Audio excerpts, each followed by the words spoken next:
Good evening, everyone. Welcome to another Wednesday night in Birth stream with the 2MK team. Today we are generally working on the differences, let's call it front and back of a style, but unfortunately I'm probably not in a situation where my voice will stand up for the match itself. And I really won't be able to coach, therefore.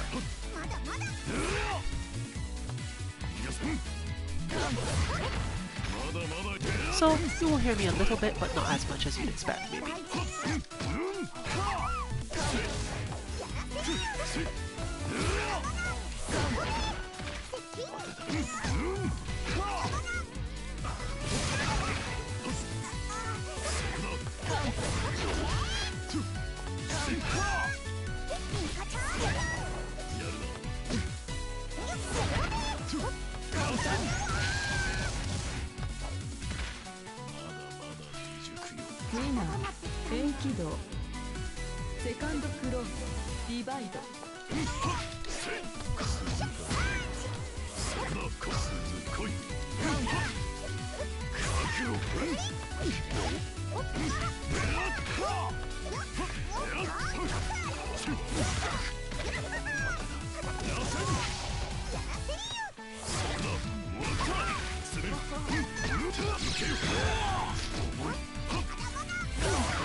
There you go. See, Enkidu here given basically the full meaning of this stream. I'll let him speak for me. I'm playing this character today partially because it's a better matchup and I want to get some practice with it, and partially because with Seth my style is relatively straightforward and I don't have the exact aspects of it I need for this. But this character, despite it, is really intuitive to me, especially if I've been playing too much Melting Blood recently. In fact, if you didn't understand much about me because you thought I was playing this character out of something related directly to that, or why I am able to play regular Archwade, yeah, this is basically the same.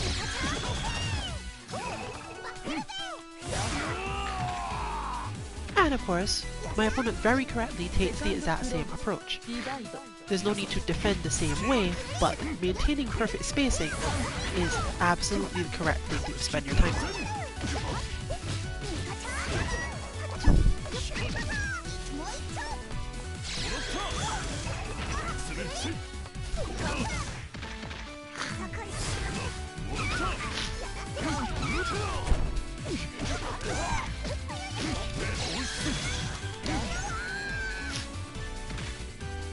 But it is very much a basically relaxing point. I just play the same way I play Archwade and just don't think too much.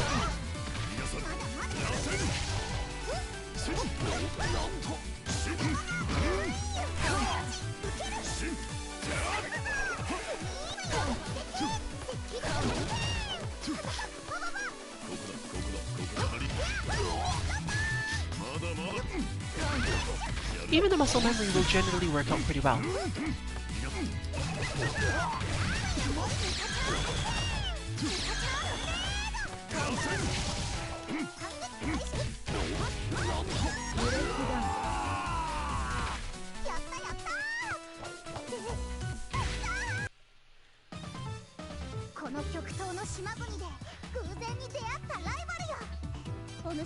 Yeah, that's about right too. I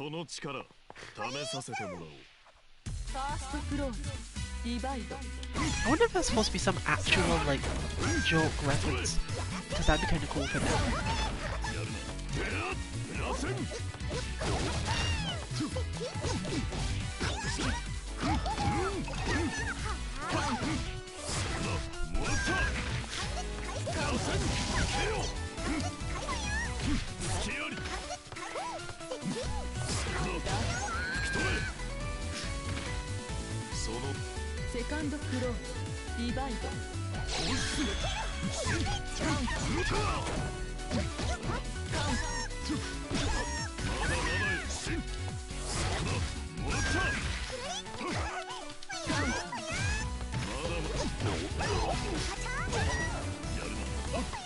One thing I do have to remember though, especially in this matchup with my opponent spacing themselves so perfectly, is to backdash.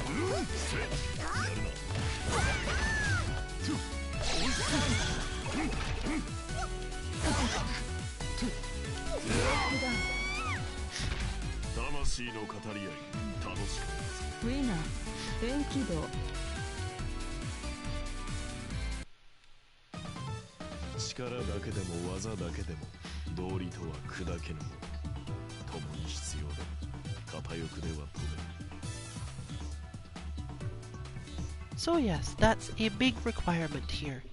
Making sure that you can do both things well enough. Ah, Noriko returns. It's probably good for us as a whole.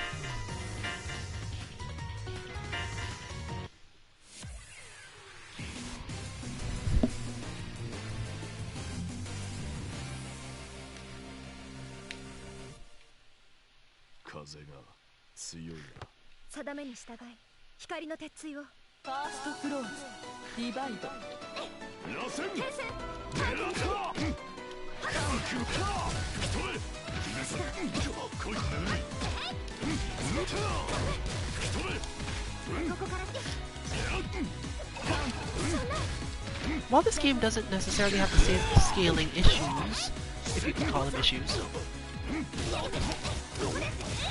you do still have to worry about this.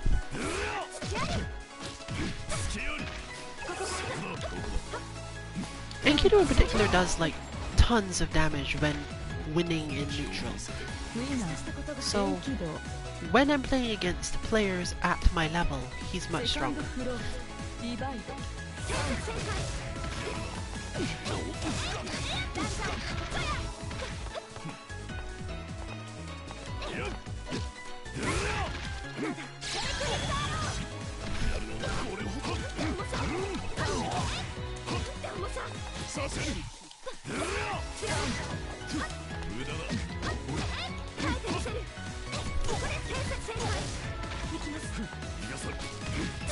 And much as with Arcade, I end up being able to do that a lot more because my opponent is so much more concerned about everything else I could be doing.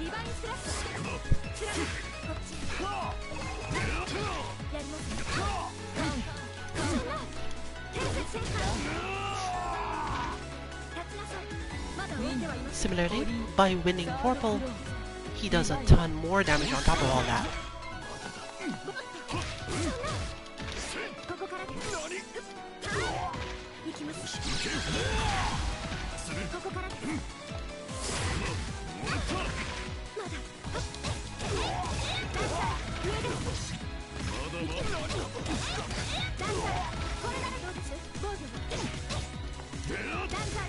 That was what I forgot.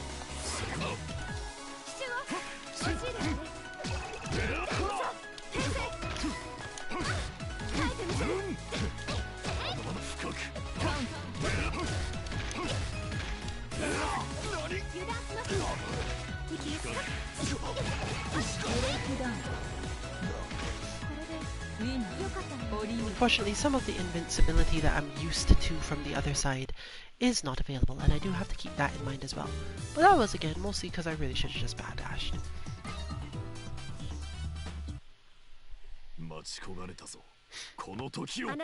And you could say that that's the other half of this style. While I'd love to get very specific spaces in neutral and mess with my opponent,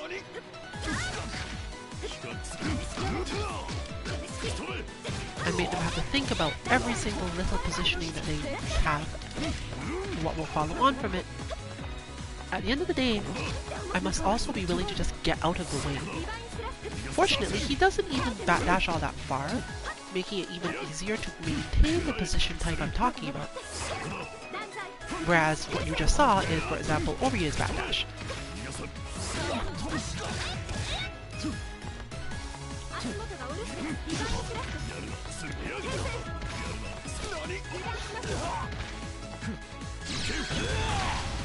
He also has that which is just as useful for dealing with the keep out game as most of the stuff you expect from Arcwing.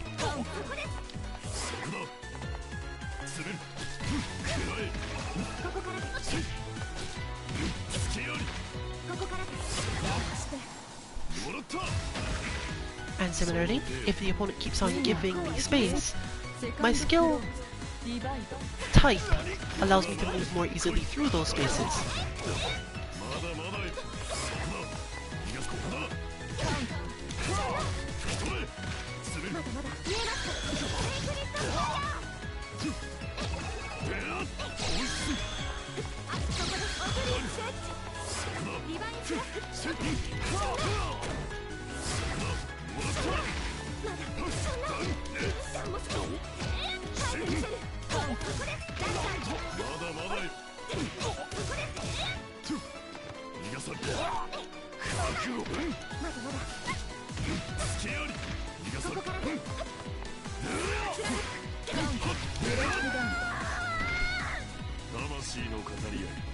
So once again I get to say perfect spacing by me.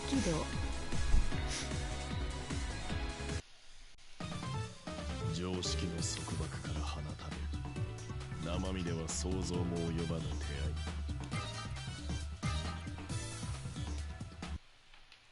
合い時は満ちた定めに従い光の鉄槌をファーストクローズディバイド I keep on forgetting to actually do the rest of the record.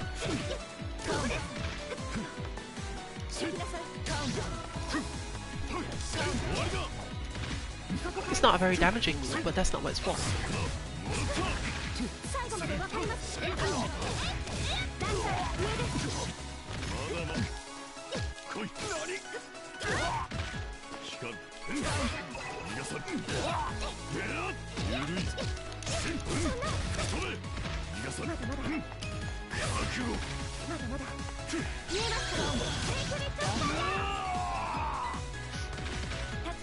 Playing this style gets you very used to your opponent's backing away.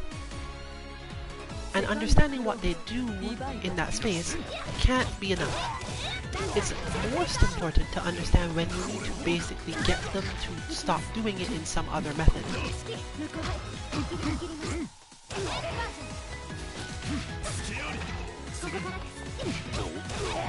For example, usually when I'm fighting Omni for long enough, the correct thing to do is get the life lead and sit on it, simply because I have to get my opponent out of the mind state of defending.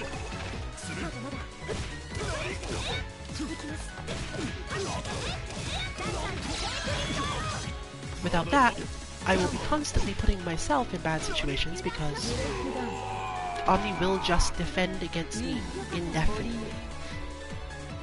This is mainly because offense doesn't really work on me in the way you'd expect it to anyway. I will not succumb to it, more or less. I will do more things than I'm supposed to do. And if I'm good enough at it and good enough at the spacing, this will cause the concept of how we are going to do this, how you are going to approach that offense, to collapse. And making people doubt themselves is actually really dangerous for them. However, here you find the opposite situation. It's not going to probably be about defending against Elton.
ず無謀セカンドクローディバイド Similarly, it's hard to get used to the way this game feels for some people because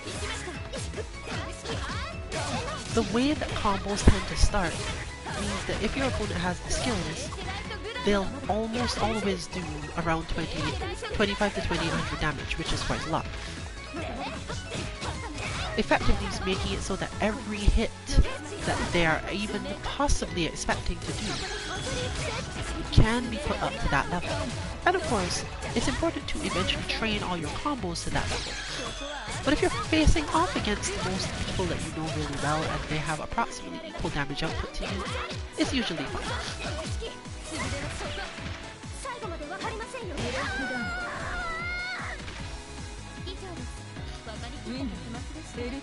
In the end, it just is doing the same thing it always does in games, changing things between a three-touch interaction, technically a four-touch interaction, but we're going to assume that some damage gets dealt in neutral at some point.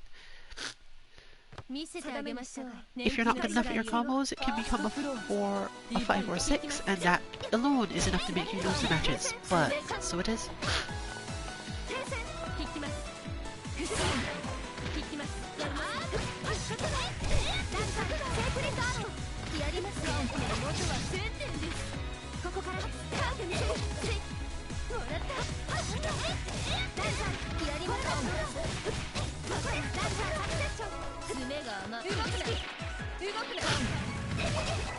It is definitely one of those things you have to be comfortable with, especially because you can spend so much time being hit. And while I've definitely said in the past that this game's combos don't take that much longer than the longer Street Fighter ones, getting hit for this long can be stressful.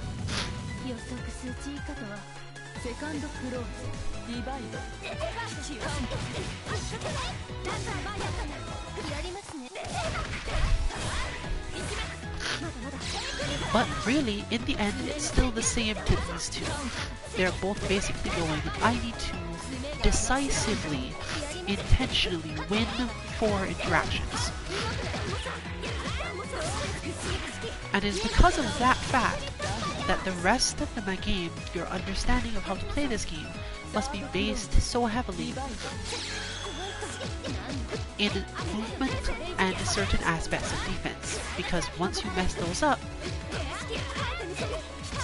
or you put yourself in a situation where you don't understand what's happening, chances are your opponent will just do that to you 4 times and then the match will end.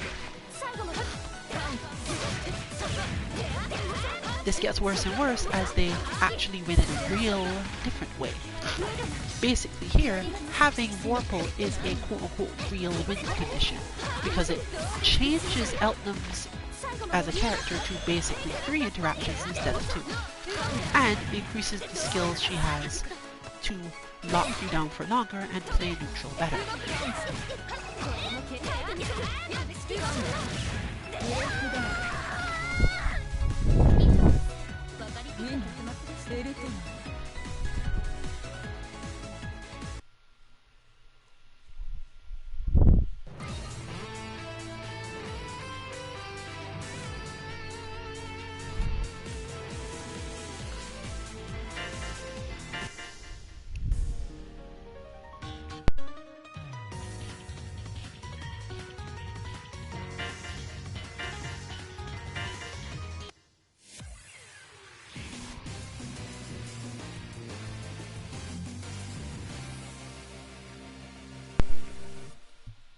The difficulty Mika faces in this matchup, taking flight at the right spacing. So between the Rocket Punch and the charged Jump C, your main focus in this matchup simply needs to be flying to the right spot above Eltnum's head. Since she has to be very precise with her shots, and one of her main combo starters is a ground attack that only hits you if you are standing on the ground, she spends a lot more time having to keep up with Mika, and therefore has to pressure much more.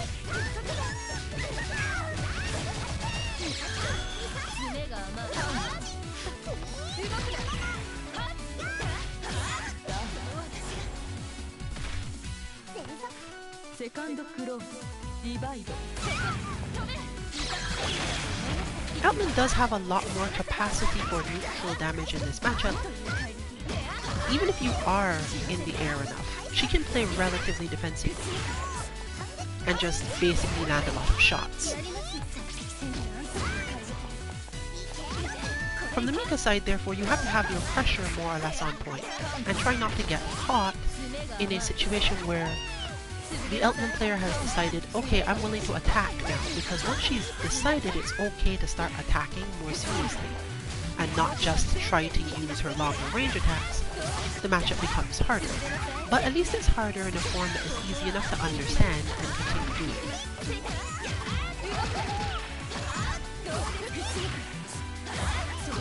You see, what was done there, though, was a very specific thing. The Outland player needed Vorpal, more or less. And they pushed a ton of energy into making sure they had it. Which was a really good option to go for in that space because, again, Mika doesn't necessarily deal that well with Outland offense. She can block it for a really long time. But this is the change you as the Outland player generally need to make. Just hit more. And Mika's defense against Outland is spotty because she has all these directions she can go. She's also not terribly susceptible to the command grab.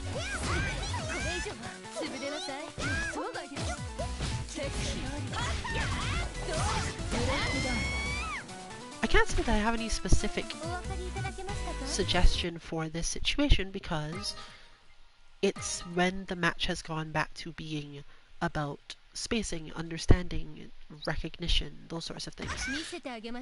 You can definitely look at this and think, this Outland player is no longer quote-unquote abusing some strategy that is possible because Mika can't reach her. At this point, for example, this is just, I'm getting Vorpal before you do, and if she fails at it, even though Vorpal doesn't really help Mika very much, she has to work a lot harder.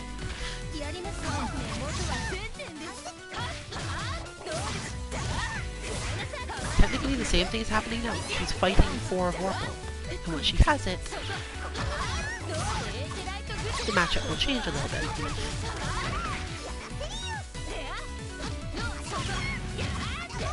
Because Mika's moves and invincible options are so relatively limited, there's not a lot of ways for her just to raw ensure that this doesn't happen. But you can be more aware of it. Like, if you're blocking well to begin with, and you feel like you can do it automatically, spend more time while that's going on thinking, do I have Vorpal? And if I don't, is my opponent going to try to get it? That would be a good time, therefore, to use all of your main options of those types. But right now, while Mika has Vorpal, she can just do what she wants for a while. And technically, you saw the exact correct option there. Use the Vorpal you have to build up more of it. Your opponent has to quote-unquote run back / give up in certain situations anyway, right? So, having Vorpal doesn't prevent the game from going up, just keep doing it.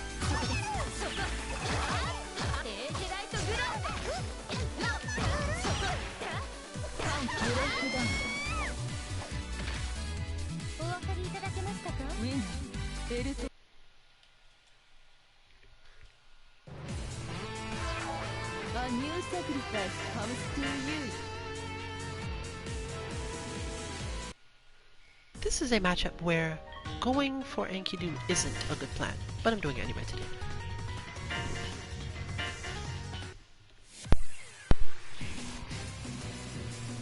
Because he lacks the reach and the focus in many situations, and because you can't, like, counter bullets, the way that this matchup is played is really strange.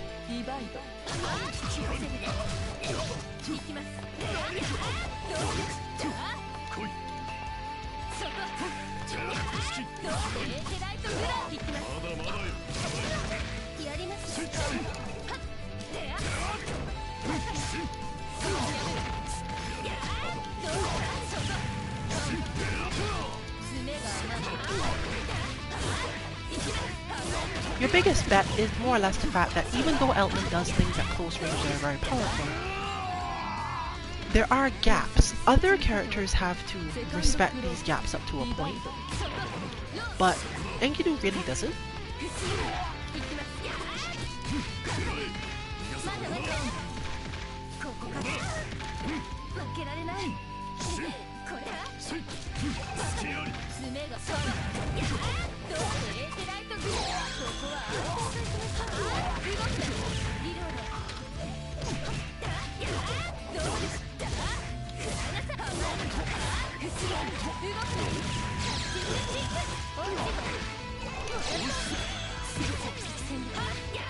Perfectly done.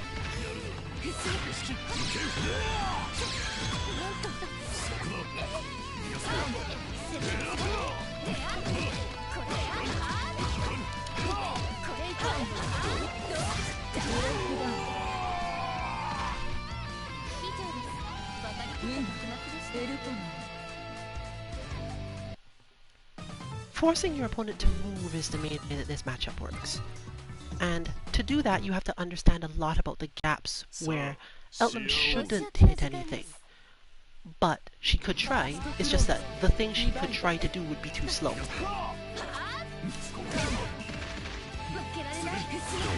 And it's understanding that moment of, this character is okay, but she's too slow to stop this one thing, is the entire key to this.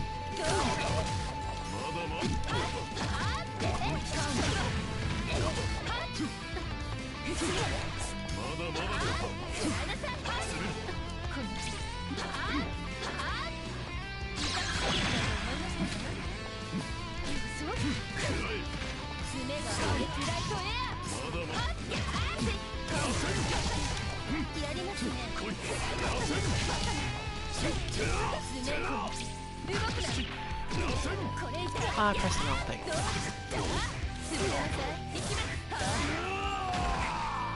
予測数値以下とはまさか。セカンドクローズディバイド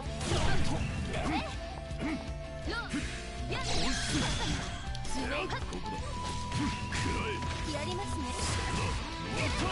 やります。なんとだ。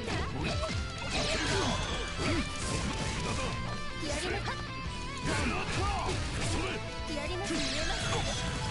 お前の罪を数えなさい。行きます。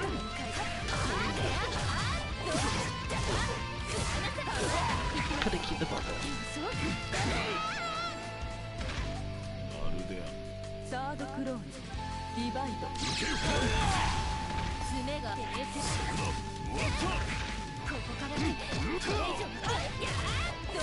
I think I ended that round, but I don't know what the end was.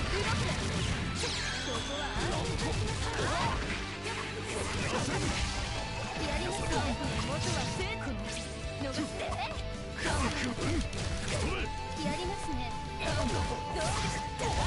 進めなさい。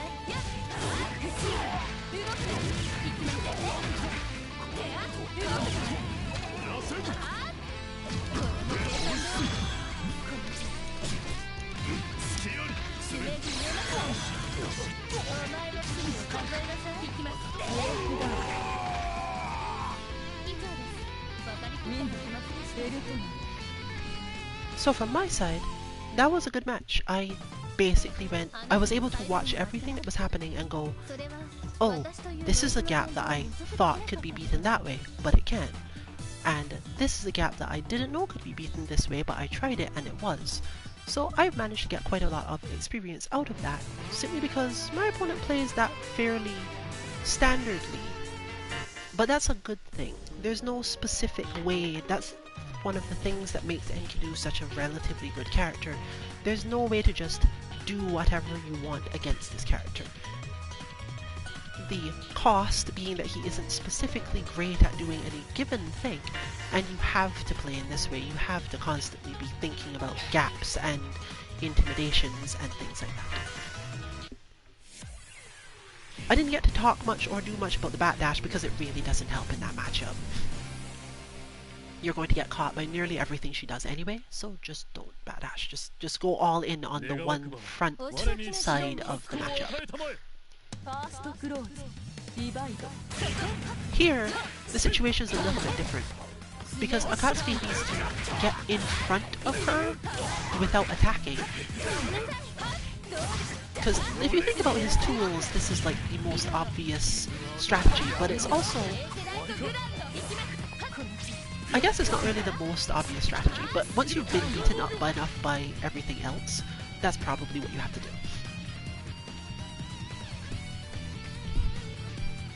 We have shitter, stutter, and therefore nothing to say. I'll be back in a bit, probably.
A new sacrifice comes to you. Is it my internet flickering today? I have no idea. I'm gonna drop back here because if it does mess up, I think it will ruin their match anyway, but we might get to the end of it. So, sorry to those who were having their match. I don't know what happened, but obviously I didn't do anything. So, here we go again. As this is a match between two team members, and a relatively common one, I won't necessarily have that much to say. You can already hear my voice has become completely nasal.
Second close divide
一体なぜあなたがここに？ファーストクローズディバイドま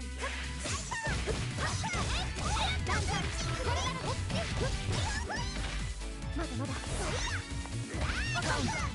天才戦艦ディバインスラットディバインスラットいきます油断しますいきます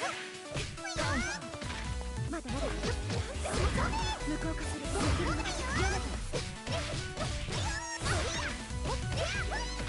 まだまだ天才シックアンドファストここで天才ディバインスラット負けられ足元がおろし見えますかテイ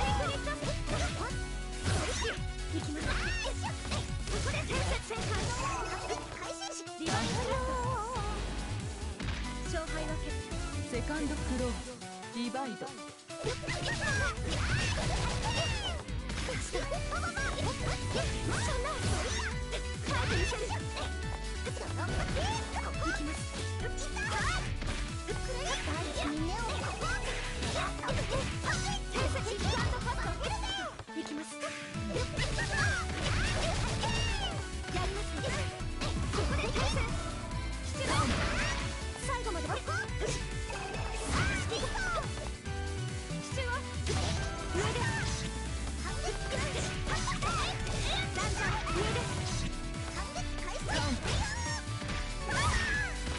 最後まで上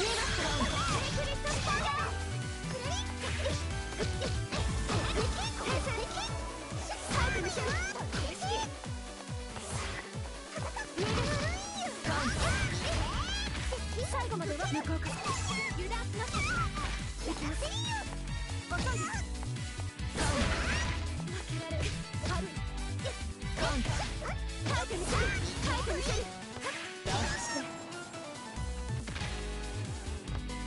サードクローディバイドここからまだまだここからいきます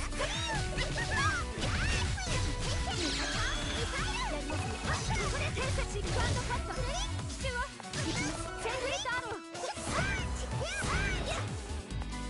貫く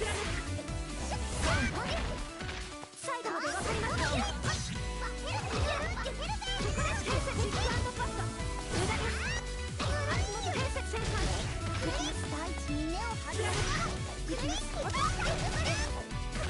ここからです天才シックアンドカット見えますかセーフリットブレイクダウンこの戦いに意味はあったのでしょうか堀江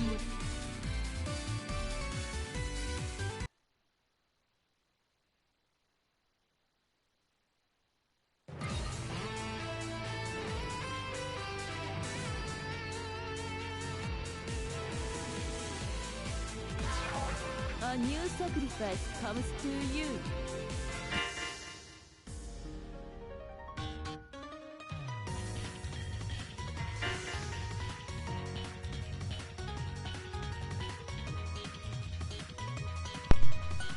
Alright, I guess we can figure out whether or not this was an issue in some way with the Akatsuki player's connection.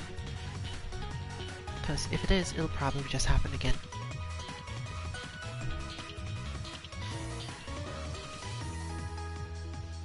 Not personally expecting that, but we'll see.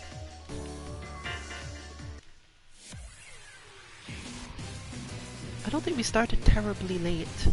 It's just that Under Night is fairly intense, as are many of these games. 正義の名のもとにあなたを救済します First close. Divide. I have very little to say about this matchup. It's mostly two players shielding each other, or rather shielding themselves from each other. I would almost go so far as to say that once you're not like absolute top tier skill at this game, this match is almost entirely reactions. And of course don't drop your combos, but that goes without saying. Akatsuki is able to be a bit more tricky against Orie than the other way around, but the risk he takes to do so, and Orie's relatively good damage, really tends to make that really It's just too hard to do, especially when she starts putting down the shield, because it will block a ton of things he wants to do. Of course, fortunately for him, he moves quickly enough under most circumstances that the only chance she's going to get to put this down is right after knocking him away, and at that point, the only good reason to put down the shield is if you don't think you're going to reach him in time to actually keep your offense going. So here's a good point for that situation. I've gotten to the position in the corner. If I manage to knock my opponent back from my cornered spot, then the answer would be to put up Thanatos' shield then, mainly so that you have enough space to maneuver behind it and potentially get back to mid-screen. But just like, once you hit him and he's the one close to middle, rather close to the corner, you probably don't care about putting down the shield. You can just do it sometimes if you're not confident that your offense will actually matter. It's particularly helpful because she can do just assault over the projectiles, and that will prevent her from going too far forward. If she just assaults over projectiles, she can also just stick out B, I think, and then the problem will resolve itself, as he can't really hit her from there without committing to something. Similarly, because she has aerial moves she can use, you play the standard zoning game, sort of. But he always has some options and he can just do it by reactions alone, so in the end, this is still a match about who can react to the other person's actions faster.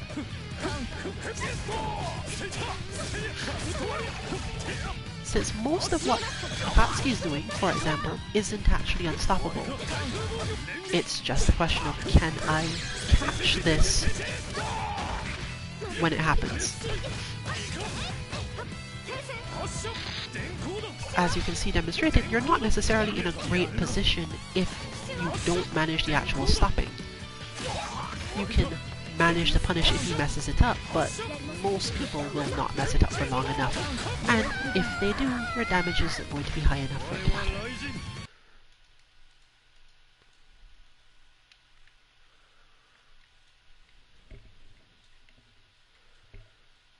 So that's the sort of thing where the amount of practice you have at the game itself is possibly what's going to decide the matchup. There aren't that many of those in the world normally, in recent fighting games. Obviously, characters with a lot of complex pressure stuff tend to lead to this, but even then, usually you can play your way around it. You can play a strategy that involves explicitly avoiding that happening. Whereas here, not so much.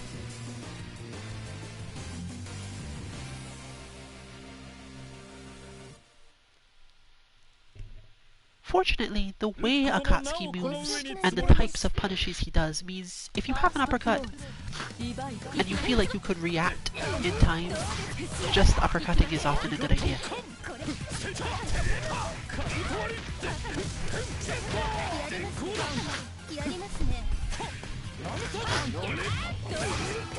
Of course, there are certain people whose uppercuts are not powerful enough at the job to do what you need done. As in, he can fake you out and hit with his diving strike and so on, but overall, generally, yeah, be ready to uppercut. Especially if you realize that your opponent doesn't go for grounded pressure, you don't even have to spend too much mental space in the down back position. You can just be ready to uppercut almost immediately. Similarly, there's a bunch of gaps you can just uppercut out of. So the more you have that as your mindset, the more it will force this character to change the way he's fighting. Now, recognizing that he has changed that, and therefore you shouldn't be uppercutting anymore, is a player skill thing, or, you know, luck, depending on how you think about it. But overall, it's a good start for most of your interactions, because you don't have to care as much if you're ready to uppercut.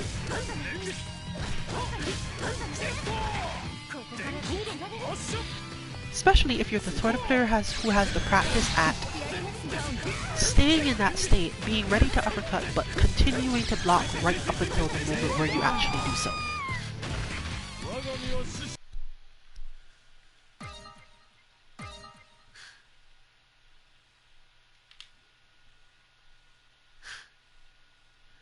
What? 見せてあげましょう。免疫の違いを。ファーストクローズ、リバイド。爪が甘い。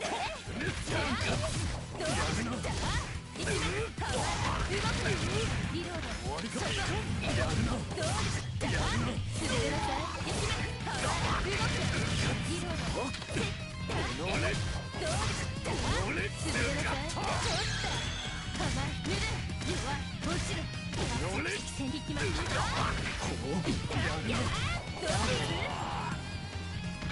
予測せセカンドクローズリバイド。ここは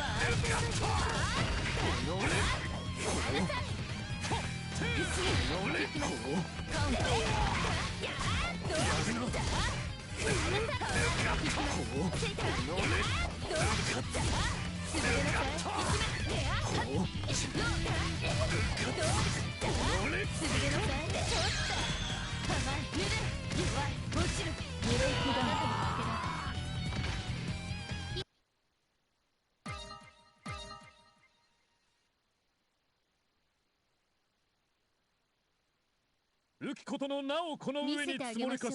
年季の違いを。ファーストクローズリバイド。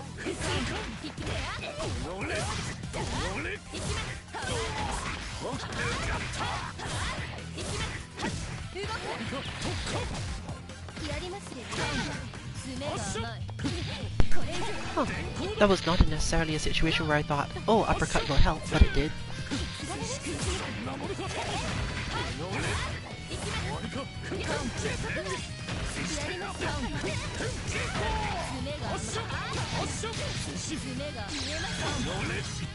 Once again, thought that was gonna miss, but I guess her uppercut is great.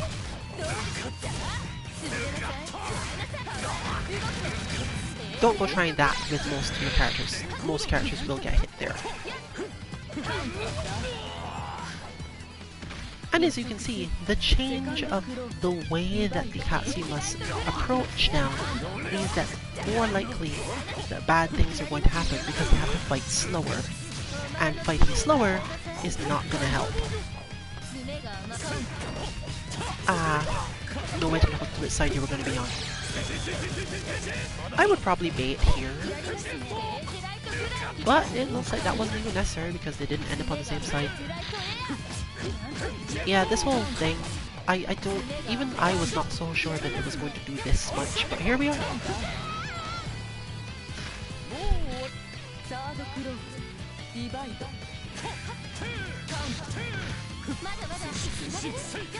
Because even though she can play the game of actually shooting him, he can hang in the air for so long in so many ways that you won't necessarily get as much out of it as you'd like. That was some confidence there.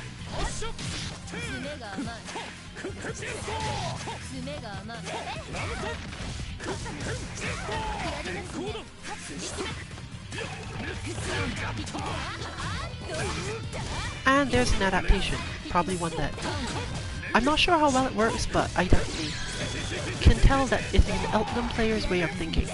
If I move around enough into specific spaces, you're going to move to spaces where I can shoot you.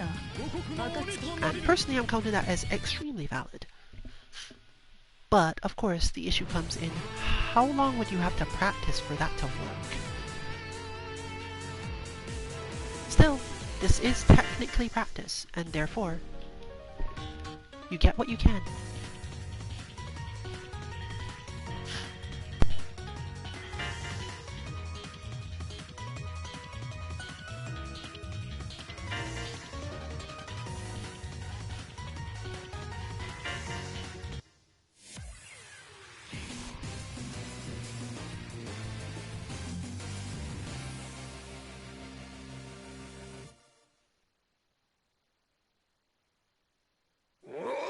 我シストも死せず。ファーストクローズディバイド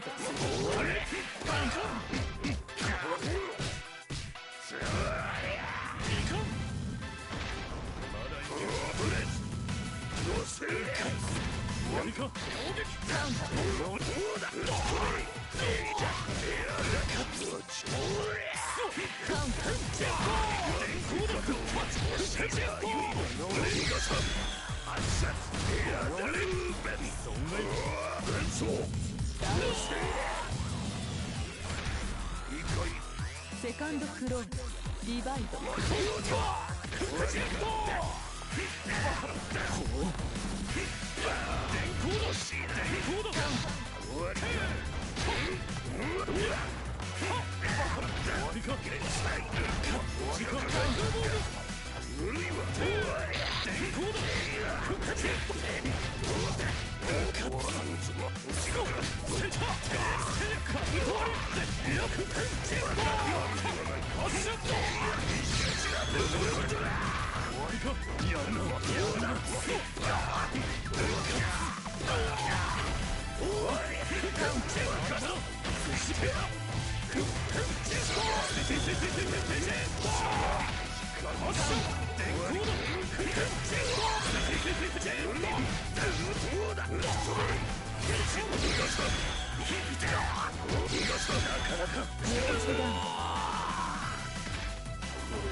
覚悟を決めろ。シストも死せず。ファーストクローズディバイド So, if you're terrible at the really close range and relatively ineffective at the maximum range, as an Akatsuki, your basic plan here is to figure out how to stay in mid-range, and I guess whiff punish is not quite the right way to say that, but because Akatsuki's moves are faster, and because he can catch Wildstein doing things, he can spend more time thinking about that. Being confident in the mid-range, though, セカンドクローズ involves being somewhat twitchy. There's just not as many downsides to being twitchy in this matchup from the Akatsuki side.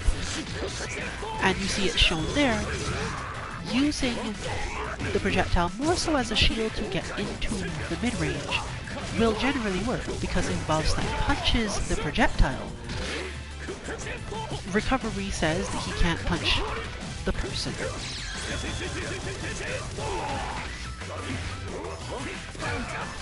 But getting out of this without taking any actual damage is really hard. Meaning that after a while, you should think of your health as probably a bit lower. There's so much I have to take hits in this matchup for Akatsuki, standardly speaking, that once your life gets down to like just below a third, ディバイド everything can change, because unless Wildstein has very low health as well, he doesn't have to care anymore. So one of those matches where you should generally not consider your health bar to be as large as it normally is. The matchup doesn't allow you to think in that way.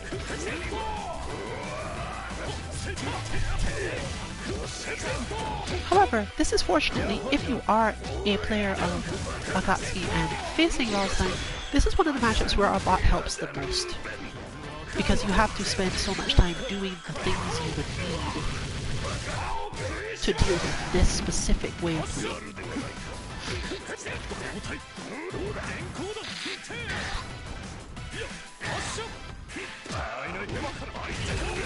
I'm not really sure.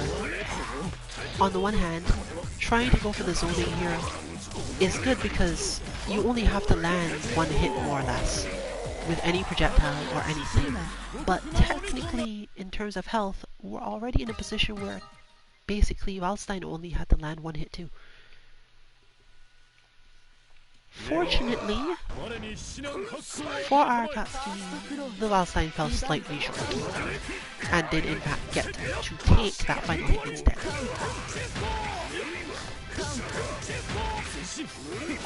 Yep, cut through. If you're not familiar with these sorts of games and you're just watching for fun, understand that this isn't strictly speaking spam. It may appear as though the Akatsuki player is just spamming the lightning spin kick, but it is a thing they're specifically using as an option, as just demonstrated. They're not spamming this because they think, well, this is definitely going to hit and I can just do this move whenever I want forever. They're doing this because they keep on ending up at the spacing where it's the correct thing to do.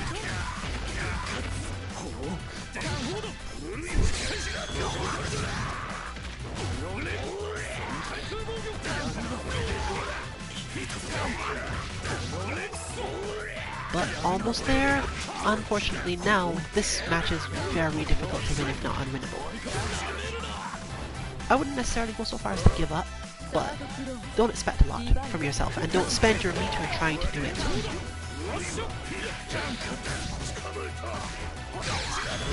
Maybe if you got really close to the end off of just raw neutral and felt, maybe I can actually close this out, but for the most part, you wouldn't be using your meter in order to try to get advantage there, because chances are too hard against you.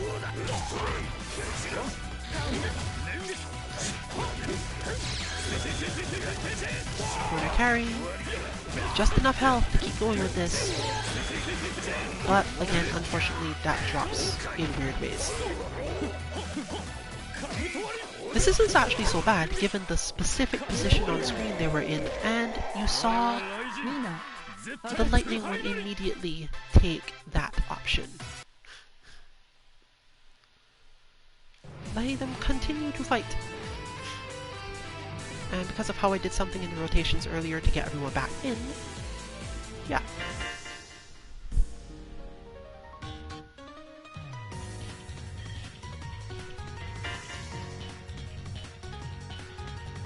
This matchup is much easier on Mika's side as long as she's not actually trying to win it.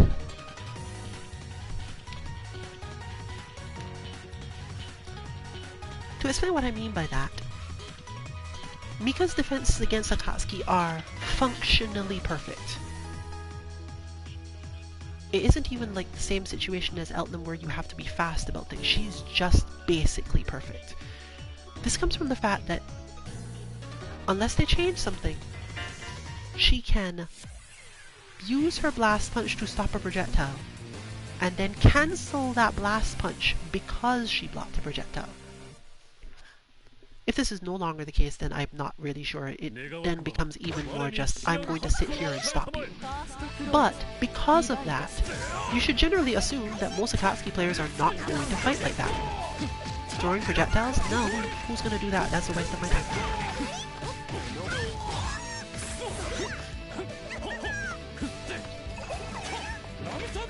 This is not a good reason for her to not use the same blast punch though. Because of the way his movement is, it's a really useful option regardless. And it hits from so far away that as long as she has the correct amount of time available to do it, it is one of her stronger neutral tools. Because it has a very tall hitbox.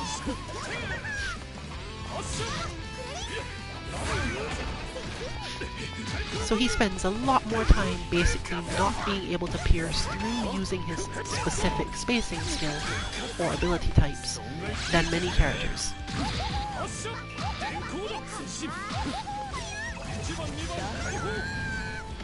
Close.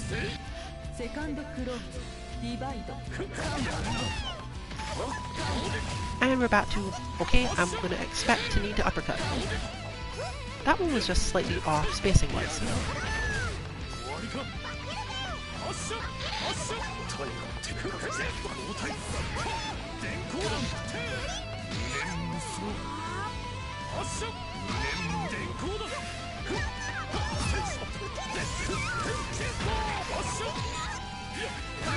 Another thing that helps quite a lot here is the fact that Akatsuki's range is short, and similar to Mika versus Enkidu as you saw earlier, there's a lot of situations where Mika's response to being in a close range situation is just backdash immediately.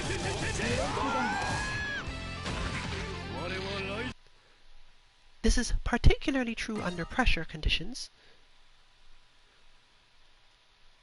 mainly because Mika's range is slightly better, and Akatsuki's chase moves, while they are effective, don't necessarily do a lot of damage. 我シストも死せず ファーストクローズディバイド So, of course, Akatsuki will basically counter this by using it to get Mika to the corner, but when that's not happening, you definitely have a lot of options for backdashing. It's this position where you don't. Your call, therefore, being, if I'm unfamiliar with this situation, I'm backdashing onto it. And to maintain your own position mid-screen as long as you can.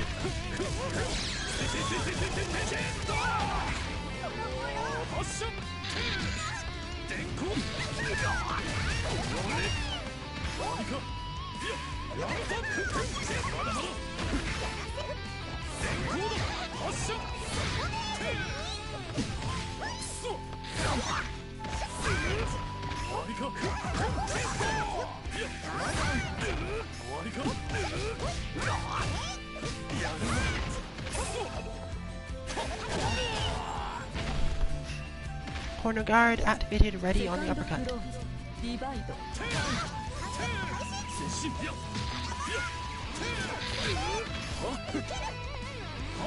The mobility can give Akatsuki as a character a fairly hard time, honestly.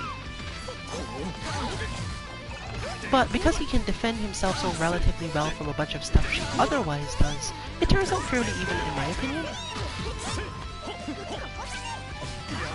Because again, slightly shorter range.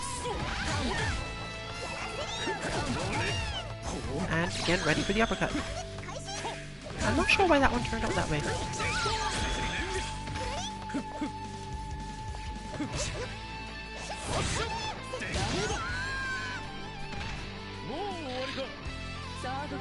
This is very much a life lead match, unfortunately, sometimes. Whoever has it tends to be able to implement their strategy better because they don't have to care as much about the other person doing specific things. If you've chosen to do little or try to escape, then the one with the life lead still wins, more or less. So you don't care as much. And since Mika's uppercut does not do a lot of damage, you have to practice a lot of very specific combo stuff in order for this to work.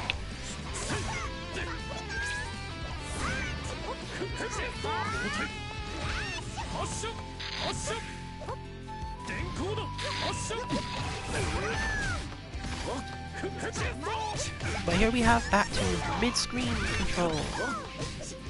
And a mix-up or some kind.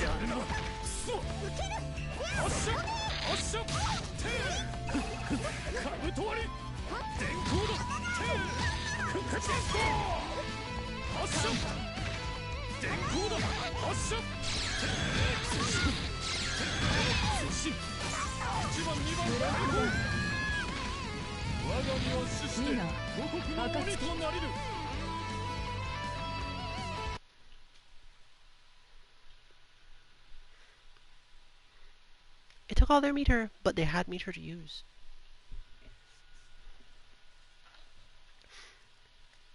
I think that was probably the last on-stream match of the night. A new sacrifice comes to you. Because we didn't necessarily start late.